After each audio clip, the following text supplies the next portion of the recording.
Halo para optimer sekalian, kembali berjumpa lagi bersama dengan Agung di dalam program 90 hari tanpa henti berbagi pengalaman ataupun juga tulisan ataupun juga buku, artikel-artikel yang menarik yang bisa memberikan kita semangat ya dalam menjalani aktivitas sehari-hari di mana saja kita berada ya.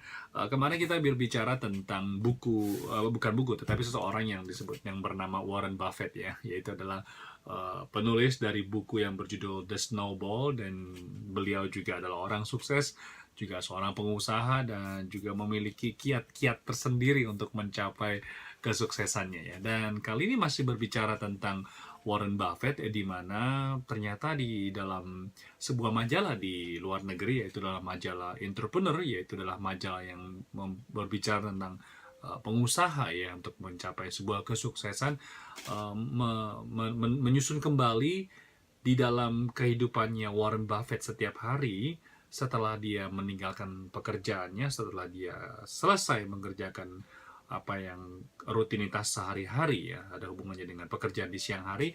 Setelah sampai di rumah, apa yang ia lakukan ya?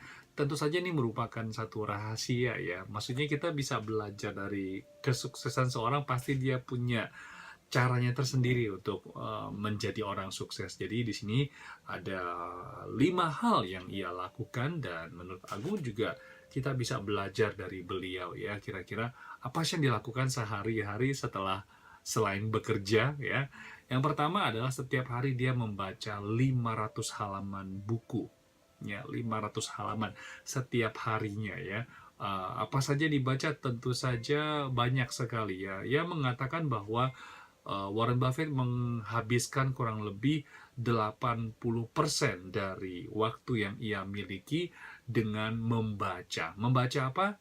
Membaca berita, membaca laporan keuangan dari perusahaan karena dia juga seorang investor, dan juga dia membaca rubrik-rubrik ya, tulisan-tulisan yang berkaitan dengan usahanya ataupun juga target bisnis yang ia akan investasi ke depannya. Jadi tidak menghabiskan banyak waktu untuk membaca tulisan yang bernilai gosip. Kira-kira seperti itu ya.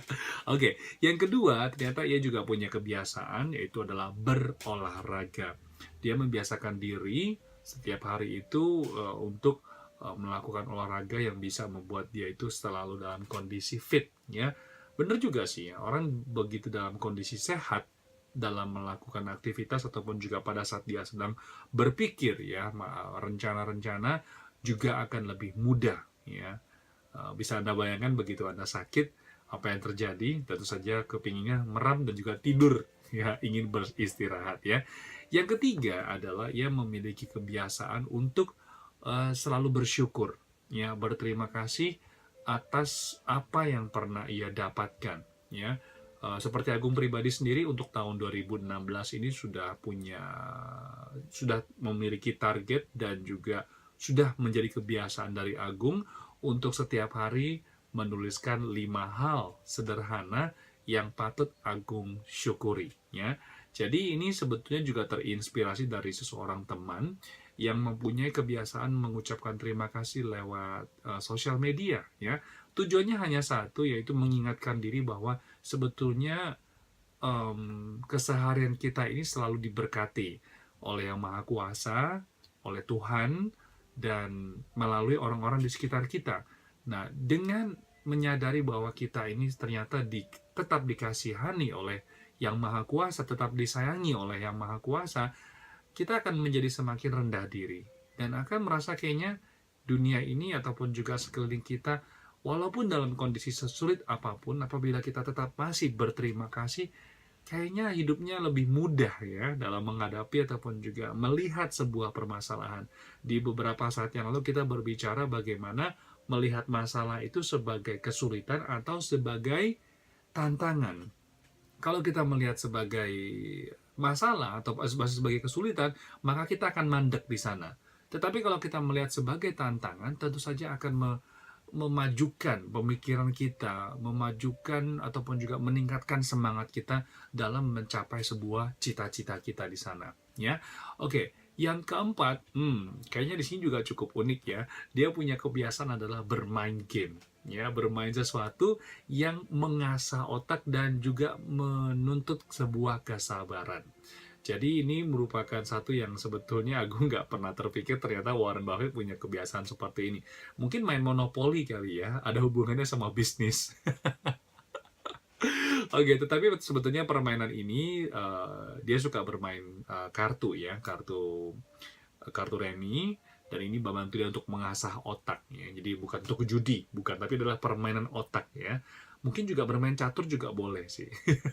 Atau main ular tangga kali ya. Kayaknya ular tangga enggak deh.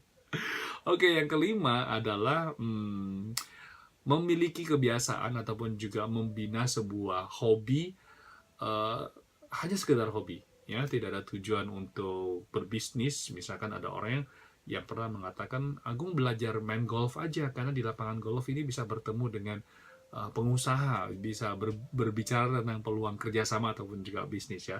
Tapi Warren Buffett sendiri menyarankan agar kita ini memiliki sebuah kebiasaan yang betul-betul hanya hobi, sekedar hobi ya. Mungkin teman-teman punya hobi masing-masing, jangan ditinggalkan karena hobi tadi itu tentu saja bisa membantu kita untuk mengasah otaknya. Jadi ini 5 kebiasaan yang disadur dari majalah Entrepreneur tentang bagaimana Warren Buffett memiliki 5 kebiasaan ataupun juga hal-hal yang ia lakukan setelah dia istirahat.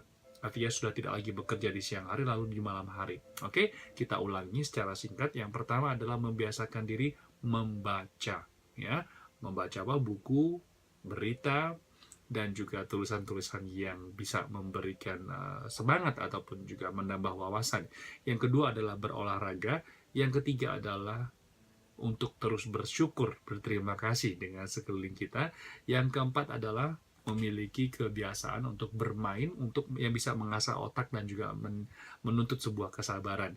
Dan yang kelima adalah membina sebuah hobi yang sekedar hobi yang tidak ada hubungannya dengan uang, tetapi bisa membuat diri itu lebih santai. Baik teman-teman sekalian, demikianlah sharing dari Agung, semoga saja bermanfaat. Apabila Anda suka, silakan di-sharing kepada teman Anda, ataupun juga meninggalkan pesan di channel ini, ataupun juga di sosial media di mana Anda melihat video ini. Kita ketemu lagi di kesempatan berikutnya. Salam optimis, sampai jumpa, bye-bye.